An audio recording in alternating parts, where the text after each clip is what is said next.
Seja bem-vindo ao RTV Notícias. O Presidente da República marcou as eleições legislativas para o primeiro domingo de outubro.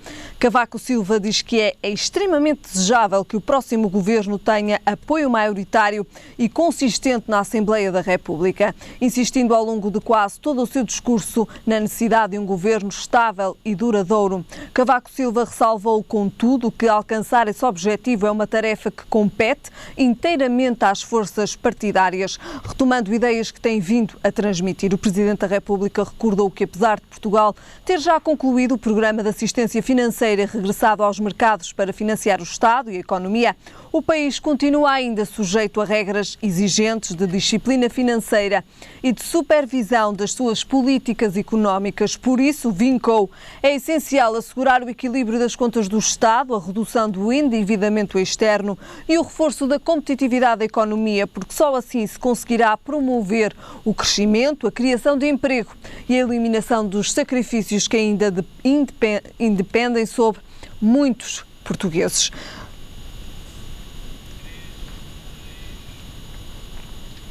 Sabemos então a data das eleições legislativas, 4 de outubro. Narciso Miranda, muito boa tarde. Obrigado desde já pela sua presença. Temos então já a data para as eleições legislativas, 4 de outubro. Ouvimos também aqui algumas palavras retiradas do discurso de Cavaco Silva, onde refere mais uma vez a necessidade de um governo de maioria. No atual contexto económico e social português, acredita que algum dos partidos conseguirá, de facto, ter uma maioria absoluta nas eleições legislativas? Olha, antes de responder a essa questão, isto é, qual é a minha convicção sobre o que é que vai acontecer nas eleições legislativas, queria dizer que pacífica a decisão do Presidente da República, da mesma maneira que seria pacífica se marcasse o dia 27 de setembro, portanto, 27 de setembro ou 3 de outubro vem a dar a mesma coisa. Portanto, tudo normal. Até porque os partidos que defenderam na semana anterior disseram não temos problemas nenhums que seja na semana seguinte e, portanto, o Presidente da República consegue, nessa matéria, escolher uma data que tem o acordo de todos os partidos, dos pequenos, dos médios e dos grandes. Quanto ao discurso do Presidente da República, também é importante dizer-lhe, eu acho que ele disse um conjunto de objetivos de interesse nacional que são repetitivos, já os disse várias vezes. É necessário o controle orçamental, é necessário para a economia a mexer, é necessário, bem, essas coisas todas, mas cedeu-se, sublinho, cedeu-se muito. Quase que arrisco a dizer que cedeu-se perigosamente para a sua credibilidade na reta final do seu mandato, ao insistir na necessidade de uma maioria absoluta. Porque o Presidente da República, quando chegarmos ao dia das eleições, já está condicionado. Já não está com a possibilidade de exercer a plenitude dos seus direitos. Já não pode fazer muito mais do que aquilo que poderá fazer hoje. Já não pode fazer tudo aquilo que pode fazer hoje. Já não pode dissolver o Parlamento. Já não pode dizer à Assembleia da República que eventualmente pode fazer um acordo parlamentar de incidência maioritária para apoiar um determinado governo, não pode dizer não. Portanto, está muito condicionado e ele próprio está-se a condicionar cada vez mais. Porque está a fazer discursos a dizer, eu não darei, em princípio, é uma leitura legítima, eu não darei posse a um governo que não tenha uma maioria parlamentar sustentável. E se não tiver, o que é que ele vai fazer? Fica preso a esse discurso e não vai fazer nada. Até para logo conseguir a presidenciais. Algumas pessoas mais agressivas, que não é o meu caso, vão dizer, olha, vai fazer a figura de palhaço. Claro que eu não digo isso, porque tenho muito respeito pela figura do Presidente da República. Mas compreendo quando as pessoas podem ter este tipo de desabafos, o que é muito mau e não é dignificante. E acho que o Presidente da República é que está a criar as condições psicológicas para que isto possa acontecer. E não devia fazer. Até porque, ainda por cima, está a ser acusado de condicionar o voto dos portugueses. Dizer aos portugueses, olha, tenham lá cuidado, votem só ou no PSD-CDS, na coligação, ou no PS, o resto não conta. Não pode fazer isso, não é legítimo que faça isso. Posto isto, acho que vale a pena dizer que quanto à pergunta que me fez, à pergunta em concreto, eu acho que nenhum vai ter maioria absoluta. Eu acho que as eleições vão decorrer normalmente, mas todos os dados indicam que nem o PS conseguirá maioria absoluta, nem a coligação PSD-CDS. E, nesse sentido, acho que estas eleições vão ser muito importantes e o processo eleitoral, ou se quiser pré-eleitoral e eleitoral, vai ser dramatizado. Também poderemos vai ser dizer muito dramatizado. Vão ser também renhidas, poderemos utilizar esta expressão. Na minha opinião, as eleições vão ser renhidas, isto é, o voto vai ser renhido, quer dizer, quem ganhar vai ganhar por uma diferença mínima, nem sequer arrisco a dizer por uma diferença razoável. Porque, repare, todas as sondagens até hoje realizadas, vai lá, desde o princípio deste ano, para me situar apenas neste ano, ficam limitadas na baliza do erro técnico, digamos assim, do erro possível das sondagens. E, portanto, há um impacto técnico claramente assumido. Repara, a última sondagem da Católica dava o PSD-CDS 1% à frente do PS. A última da Aximagem dava um empate, uma diferença de uma percentagem mínima. Só a da SIC Notícias, a da SIC e SIC Notícias também, que é da Eurosondagem, é que dava, não devia ter referido o órgão de comunicação social, mas espero que não faça aqui muita concorrência aqui à nossa televisão, que é muito importante e que desempenha um papel também determinante, como é evidente, mas a da Eurosondagem era a única que dava o PS com 3,5% de diferença. 3,5% está dentro da margem de erro. Está dentro da margem de erro. Portanto, tudo leva a crer que, embora com esta dramatização toda, o que ganhar, que eu acho que vai ser o PS, não vai ganhar com uma diferença significativa. Sendo que Cavaco Silva, já o disse várias vezes, exige então que o Governo tenha maioria absoluta. Ele não exige, ele diz que é aconselhável, que ele não pode exigir, porque se ele exigisse era muito grave. Agora, o que ele diz é também outra coisa, que aí é que pode dizer exigência. E isso é que é o excesso. Diz que dá a entender que só dá posse a um governo que tenha maioria absoluta, isto é, que tenha sustentação com uma maioria absoluta, que é metade mais um dos deputados da Assembleia da República. Esta nuancezinha. Mas mesmo assim, esta parte é excessiva, porque se isso não acontecer, e se aparecer no Parlamento a maioria dos deputados a darem cobertura a um governo minoritário, o que é que o Presidente da República pode fazer? Não pode fazer nada. Está amarrado de braços e pernas, como se costuma dizer. Está completamente, eu não diria condicionado, está pior que isso, está amarrado. Não pode fazer nada. De maneira que está a exagerar. Até porque, de facto, depois teremos eleições presidenciais. É por isso mesmo, por termos eleições presidenciais. Logo a seguir. Num período de tempo inferior a 6 meses, desde as legislativas até às presidenciais, é que ele, constitucionalmente, atenção, que não é por uma questão de fragilidade. É do ponto de vista constitucional, ele não pode fazer nada. Porque esta, digamos assim, esta relutância em dar governo apenas a um partido com maioria? Eu percebo a relutância do ponto de vista do interesse nacional e do ponto de vista da defesa dos interesses do país. Quando o PS ganhou, liderado por José Sócrates, a segunda vez, sem maioria absoluta, teve 36%, que é o que eu acho que o PS vai ter agora, com António Costa, 36,tal%. Este mesmo Presidente da República deu posse a um governo minoritário presidido por José Sócrates. Todos nós sabemos quais foram os resultados, não foram bons. Esse governo aguentou 2 anos e os resultados foram negativos. Ora, é com base nesta experiência que o Presidente da República, Cavaco Silva, está com esta mensagem. E eu compreendo do ponto de vista dos interesses nacionais. Mas uma coisa é a compreensão, outra coisa são as regras do jogo. E as regras constitucionalmente definidas. E o Presidente da República, que me admira muito, porque eu tenho estima e consideração, não só pelo cargo, mas também pela pessoa, e sei que é recíproca, eu acho que se tem excedido demasiadamente e tem cometido alguns deslizes.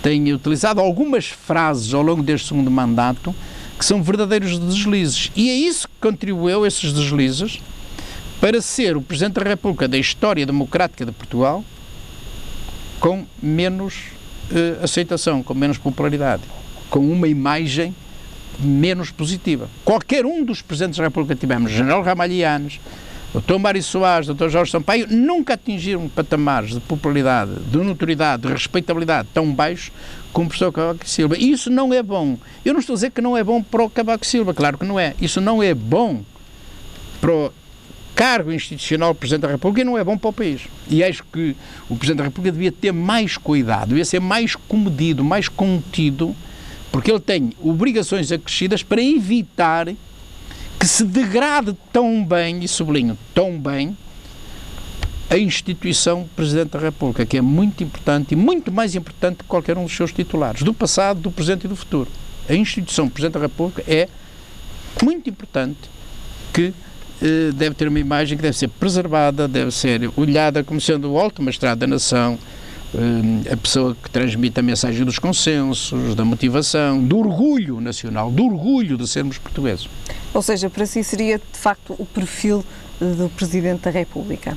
Para mim, seria o perfil adequado para o próximo Presidente da República. Se é isso que me está a perguntar, digo já que sim, mas isso... Seria também mais interveniente? Temos sempre a falar nisso. Teria que ser mais interveniente também?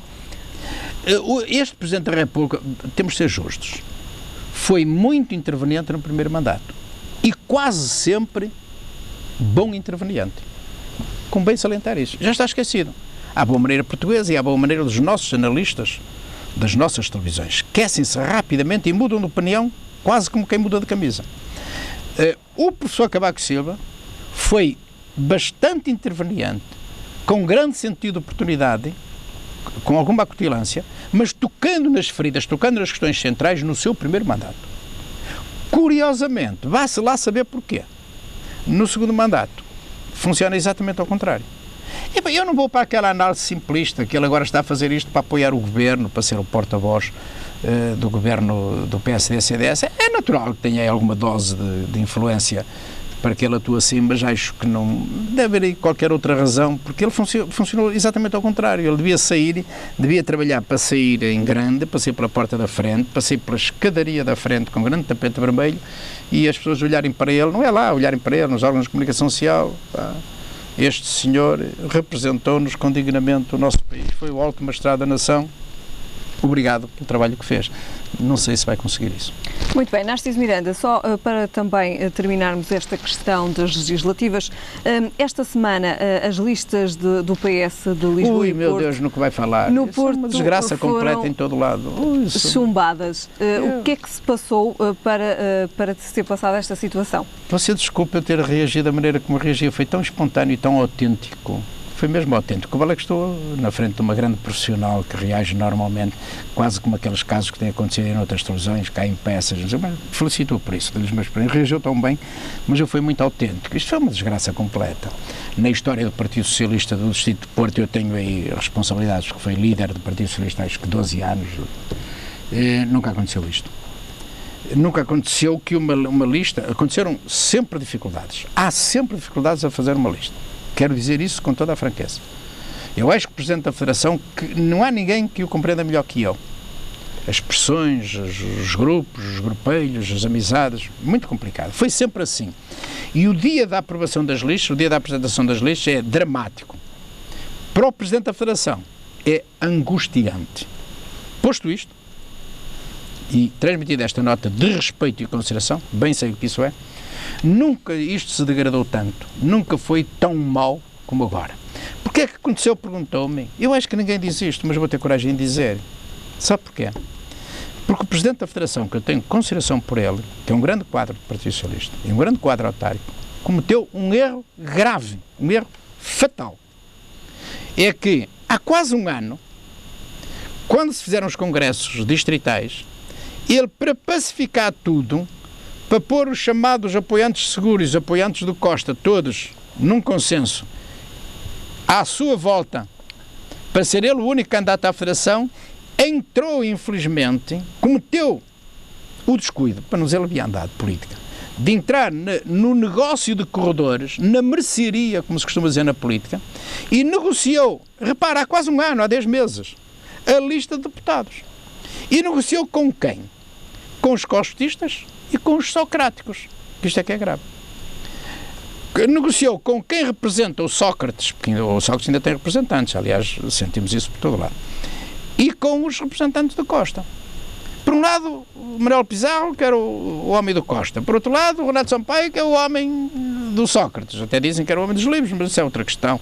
E depois, fica ele a representar o... E isto é o pior que pode acontecer. Eu falo com experiência, eu sei o que digo. Eu fiz listas. Eu partilhei muitos processos de listas. Partilhei com outros e depois, numa outra fase, fiz sozinho. E sei o que isto é, sei o quanto isto é difícil. Não se pode dar um passo em falso, não se pode cometer um erro. Não se pode entrar nesta lógica dos grupos. Ele entrou, quando chegou agora, à altura de preparar as listas, estava tudo ocupado. Os socráticos têm 5 ou 6, os de Costa têm 5 ou 6, os de Seguro têm 4 ou 5, e depois o Costa, líder do partido, que é uma coisa diferente, ainda tem a sua cota de 30%. Quando somaram isto tudo, a soma disto tudo ultrapassava, digamos, o patamar dos 20 primeiros candidatos. Foi por isso. Só por isto. Já não havia lugar para a qualidade, já não havia lugar para a seriedade, já não havia lugar para a representatividade regional, em termos de conselhos, para a importância dos conselhos, já não havia lugar para nada disso.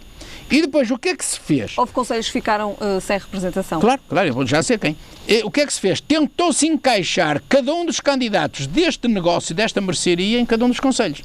Bem, aquele senhor não é da Maia, mas foi candidato à Maia passa a ser representada por ela. O outro senhor trabalha, é advogado em Valongo, ele não é de Valongo, é de Porto, mas como é advogado na Câmara de Valongo, representa Valongo. Outro senhor... Isto é uma desgraça completa. Isto é uma desgraça completa.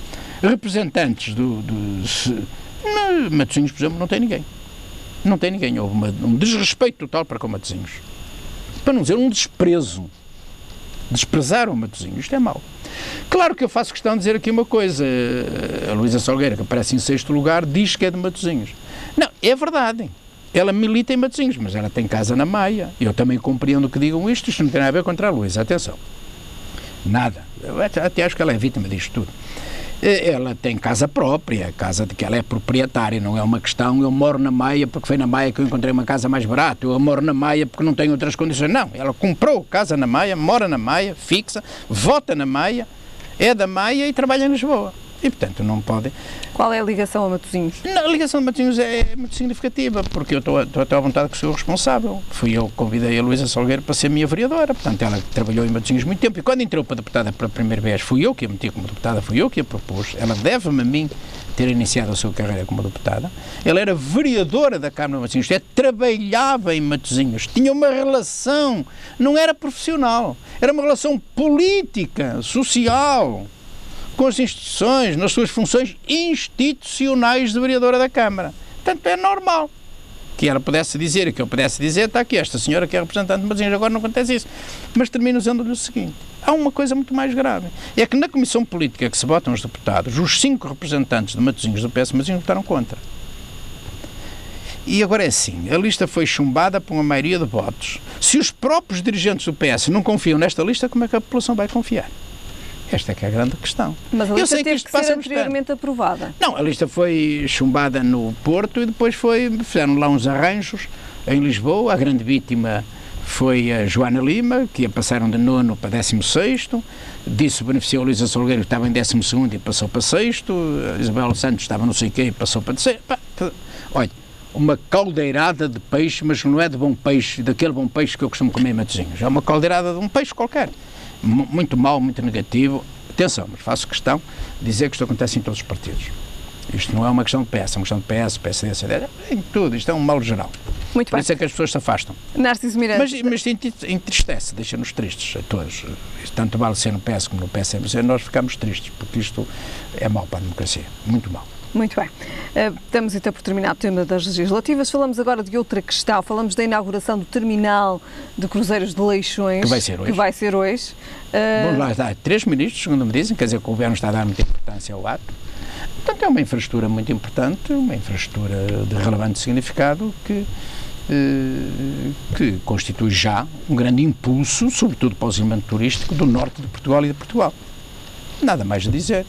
É uma obra que está a ter algum impacto nesta fase positiva, vamos lá ver daqui a um ano. Vai acolher também muitos turistas, não é? Sim, mas vamos lá ver daqui a um ano, porque aquilo não vai ser fácil de gerir aquilo e pela da derrapagem também não vai ser fácil. Aquilo é uma obra que estava previsto custar 49 milhões, com 70% a fundo perdido da Comunidade Europeia e já está em 57 milhões. E a Comunidade Europeia não paga €1 sequer desta derrapagem, desta diferença que vai entre os 49 e o seu custo final, 57 milhões, não paga nada. E isto vai trazer alguns problemas. Mas eu nem devia dizer isto. Eu é que sou um tipo muito rigoroso, porque a obra é necessária, a obra é importante, a obra é relevante e a obra é um patamar de desenvolvimento turístico, económico e social também, porque não dizê-lo, para a região norte e que está em Matosinhos, que é importante, para a metropolitana do Porto, claro. E também, sobretudo, para Matosinhos, como já referiu. Eu não posso dizer, eu digo, está em Matosinhos. Ponto final. Como Porto Leixões está em Matosinhos, mas não pode ser que Porto Leixões é de Matosinhos. Seria uma perspectiva provinciana. Ou dizer que o aeroporto que é da Maia, isso é um provincianismo bacoco. Não. O aeroporto está na Maia, o Porto Leixões está em Matosinhos, o terminal de cruzeiros está em Matosinhos, mas são infraestruturas de dimensão nacional e constituem grandes alavancas para o desenvolvimento económico, social e, neste caso, turístico do norte de Portugal. Que é bom para todo o país. Que é bom para todo o país. E quem ganha em primeiro lugar, obviamente, é o concelho onde estão. As pessoas saem por ali, até vão logo tomar o café, vão logo comprar o jornal, vão logo comprar a prendazita. Olha, nem sequer saem do terminal, compram logo a garrafa de vinho de Porto, o galo de Barcelos, o aventalzinho de Viana do Castelo e, se calhar, as conservas de Matosinhos. Eu até estou a dizer o que mais se vende no terminal de cruzeiros. Está a ver que estou bem informado. E também tem, certamente, em Matosinhos, boas infraestruturas, caso queiram. A começar pela gastronomia. A gastronomia é também, digamos assim, uma das mais-valias de Matosinhos. Exatamente. E que sai também, digamos assim, beneficiada deste terminal de cruzeiros de Leixões, que então hoje é inaugurado. Narciso, estará na inauguração? Vou à inauguração. E eu fui banido das listas dos convites, mas desta vez recuperaram-me. Não sei se foi por obra e graça do Divino Espírito Santo ou se foi naturalmente. É também uma obra muito pessoal para si? Não queria tirar qualquer louro. A única coisa que lhe digo é que esta obra surge em consequência de um plano estratégico que foi iniciado, estudado, desenvolvido, numa parte significativa da sua evolução, durante um governo de António Guterres. Eu hoje lembro António Guterres. E eu acho que tinha vontade em ficar por aqui. Por acaso o ministro era o Jorge Coelho, também merece esta palavra, e por acaso o secretário de Estado dessa altura, de Jorge Coelho, desta área era eu. Mas é pouco importante isto. Eu acho que isto nasceu com esta ideia de desenvolver um plano estratégico para Porto Leixões, está a dar os seus resultados, na altura do governo de António Guterres, estou à vontade que foi eu que propus, e portanto também devo salientar que todos os governos que seguiram ao governo de António Guterres deram esta obra como sendo muito importante. Não posso deixar de salientar isso. Quer o governo de Durão Barroso, quer o governo de Santana Lopes, quer o governo de José Sócrates, quer este governo de Durão Barroso, de Passos Coelho, que acabou por ser ele a construir durante estes 4 anos de mandato. Todos, não há um único governo que tenha posto em causa esta obra. Portanto, acho que esta palavra de reconhecimento fica bem. E fica muito bem a mim, sobretudo, porque esteve na origem deste processo estratégico e estou a falar de governos, quer do PS, quer do PSD e CDS. Muito bem, Narciso Miranda, damos então por terminado o nosso comentário de hoje, então com o tema da inauguração do terminal de cruzeiros de Leixões. Voltamos a ver-nos na próxima quinta-feira. Obrigado. Grande prazer, obrigado. Rui Rio, em entrevista à RTP Informação, afirmou que a decisão de se candidatar às presidenciais não está tomada. 70%, 80% talvez esteja, mas definiu as suas dúvidas e fez um balanço crítico, embora com nota positiva da governação. Há 3 dúvidas que tem para resolver. Se tem perfil para os desafios do cargo, é a primeira. Rio avançará para fazer algo que define como absolutamente vital a reforma do regime político, o que inclui mudanças nos sistemas político, de justiça e a própria comunicação social. A tarefa, admite, fará dele, se for candidato e ganhar, um presidente mais interventivo do que aquilo que tem existido nos últimos 40 anos. A outra dúvida reside nas condições políticas e pessoais e, por fim, lembrou, uma campanha custa muito dinheiro. Estas são as dificuldades dos adversários do seu campo. No entanto, o ritmo das respostas de Rio foi aumentando ao longo da entrevista, em que se insurgiu contra as violações do segredo de justiça e contra os comentadores a que chamou de triqui-triqui. Ficamos agora com a previsão do estado do tempo para amanhã. Vamos então ter períodos de céu muito nublado, apresentando-se geralmente muito nublado no litoral oeste, em especial a norte do Cabo Raso, com a ocorrência de períodos de chuva fraca até ao final da manhã, diminuindo de nebulosidade a partir da tarde. Quando a temperaturas, o Porto espera uma mínima de 22 graus e uma máxima de 17. Em Lisboa a mínima será de 28 graus e a máxima de 19. E em Faro a mínima será de 30 graus e a máxima de 21. É tudo por agora, já sabem, a informação está de regresso mais logo. Até lá, fique bem.